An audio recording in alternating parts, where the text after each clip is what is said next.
subscribe Ito Money Vlog.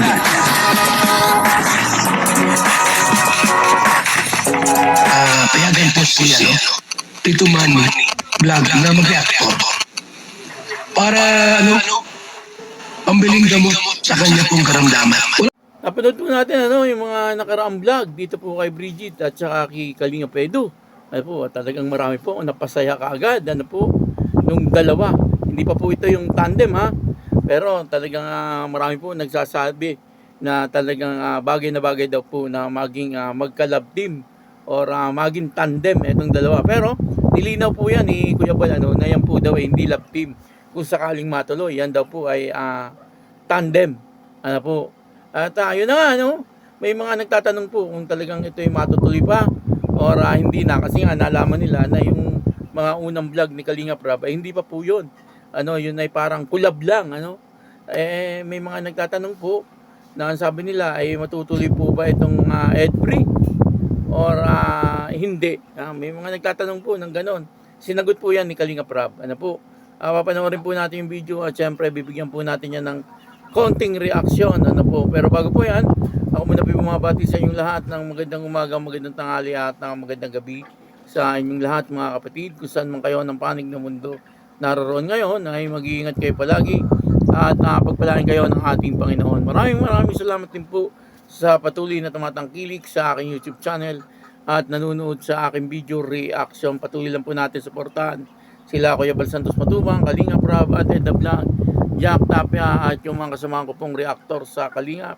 Ganun din po yung mga charity vlogger na Kalinga partner. Ito po yung video na kung saan dito nga po ay nag-comment etong si Kalinga Prab dito kay July Paunil. At doon ay may sinabi siya tungkol po doon sa Edfree. Papanoorin po natin yung video at ang kabuuan po ng video ito ay mapapanood po natin sa YouTube channel ni July Paunil. Suportahan po natin July Paunil, isang napakagaling na reactor ng Kalinga po. Ito po yung video. Panoorin po natin. Dito tayo sa po. Dito ko po muna umpisan bago natin puntahan po yung ilan sa eksena na kikilatisin po natin kung talaga nga bang merong dating, may chemistry yung dalawa or wala.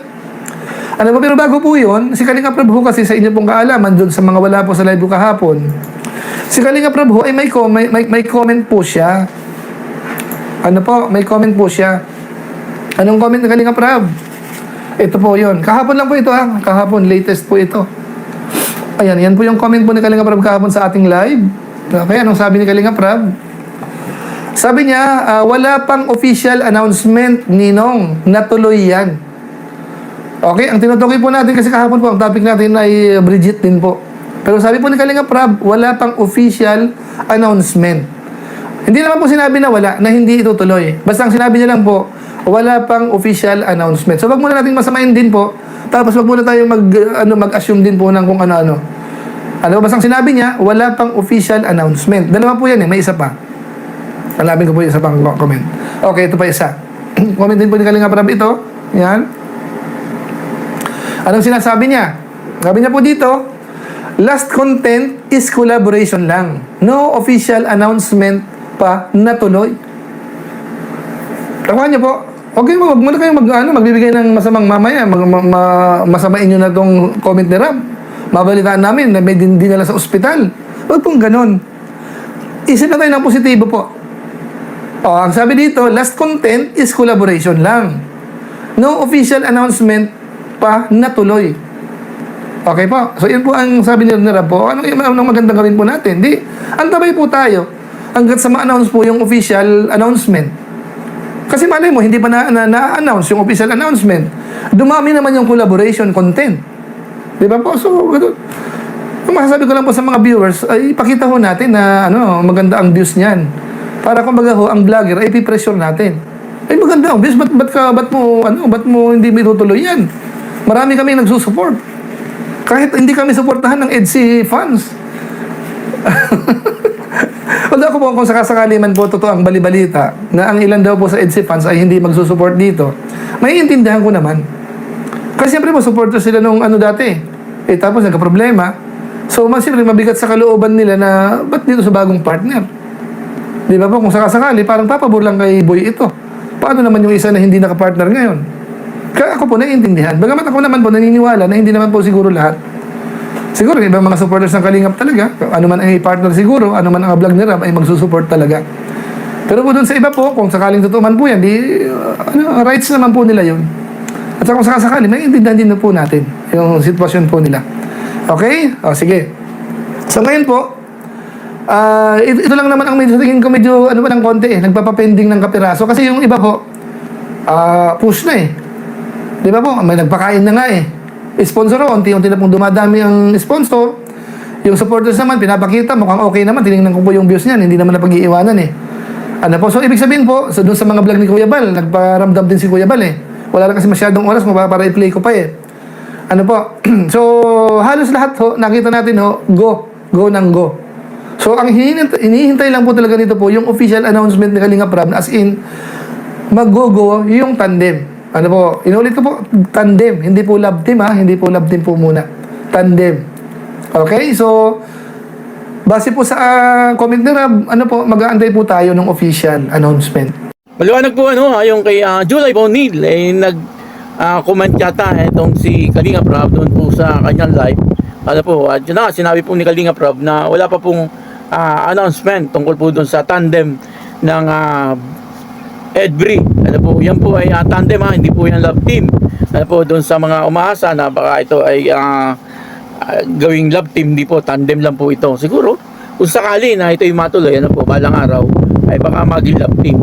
Ano po, depende po yan, siyempre, kay Kalingap Edu at saka kay Bridget. Kung magiging love team po ito. Pero sa ngayon, ay wala pa po, yung mga naunang vlog ni Kalingap Rab ay hindi pa po yun. Ano po, kumbaga yun po ay parang collab lang. Ano po, kaya dito ay pwedeng matuloy, pwedeng hindi. Ano po, siyempre nakadepende po yan kay Kalingap Rab.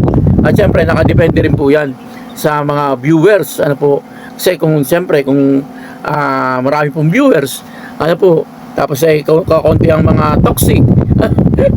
Ano po, ay siyempre matutuloy po yan. Kasi minsan kasi yung paggagawa ng tandem ay hindi pa man nag-uumpisa, ay may mga basher na. Ano po, yung po mahirap pag mayroon pong basher na kagad, kumbaga ay hindi pa po nag-uumpisa, ay magulo na.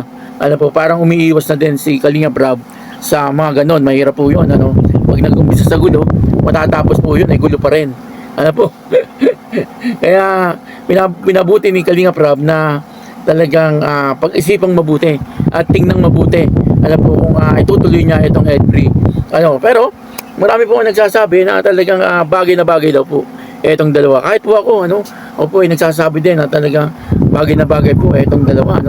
Bukod sa maganda at pogi, ano po, ay talagang nandun po ang kanilang pagka-professional. Sa mga ugali, ayos din naman po. Si Bridget medyo prangka ng kaunti pero mabait. Yung mga taong prangka kasi, karamihan po niya na hindi plastic. Po, talagang kung ano yung nasa loob nila, ay talagang sinasabi po nila. At yung po nakikita natin kay Bridget, ito naman si Kalingap Edu, ay alam naman po natin lahat na napakabait talaga ni Kalingap Edu. Sana ay matuloy po. At sana ay wala pong maging toxic. Sa bagay, hindi po maiwasan yung mga baser.